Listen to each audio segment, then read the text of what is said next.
Woodward has a growing problem that needs to be dealt with. The problem is the county jail. Not only is the county jail facing problems with overcrowding, plumbing, fire hazards, and violation of prisoner personal space, but it has also opened itself up to a lawsuit if a new jail is not built. The overcrowding of the Woodward County Jail is becoming too costly in more ways than one, and it is time to build a new jail. Per an interview with Woodward County Sheriff Gary Stanley and paperwork from the Oklahoma State Department of Health, the county jail was cited upon inspection due to overcrowding. According to the citation, sentenced and unsentenced prisoners need to be separated, allowing the unsentenced prisoners as much freedom as possible, as they are not determined guilty yet. The jail was also cited for the day room having 6 prisoners in it and inadequate square footage per prisoner. The day room is currently being used as another cell due to the amount of prisoners the county currently has, and yet this is still not enough room. According to the Department of Health, there should be at least 60 square foot for every 2 prisoners.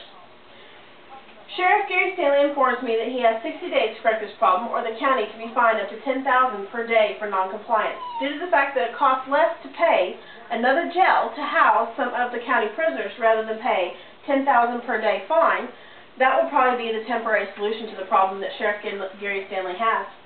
Housing the prisoners elsewhere will put the county jail in compliance. The housing of the prisoners elsewhere is only a temporary solution, however.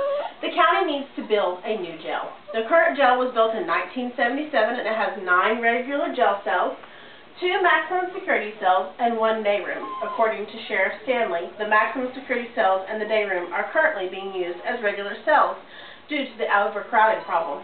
If he used his 9 regular cells just to house prisoners and saved the maximum security cells and day room for what they were intended, he would be able to house only 36 prisoners. Using the maximum security cells and the day room as jail cells means he can legally house up to 45 prisoners. However, Sheriff Stanley says that on an average they have 46 prisoners a day. Currently, they have 47. Other than fines, overcrowding creates other problems as well. Due to being crowded, the prisoners are irritable, which creates arguments. In these arguments, prisoners get hurt or staff can get hurt trying to break the argument up. This creates more medical bills for the county. This can also create an increase in the cost of insurance for the county and its employees due to the increased risk factors. Another problem that the county's small, outdated facility poses is on visiting days, which occur 2 days a week. It takes 2 hours for all the prisoners to get to see their visitors.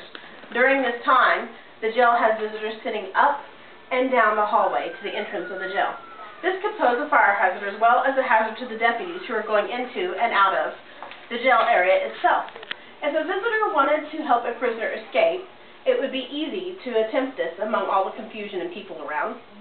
The facility is also facing some plumbing problems. Due to the age of the building, the jail currently has 1 washer and dryer and a very small kitchen for the 40 inmates that it is allowed to hold legally. This is highly inadequate.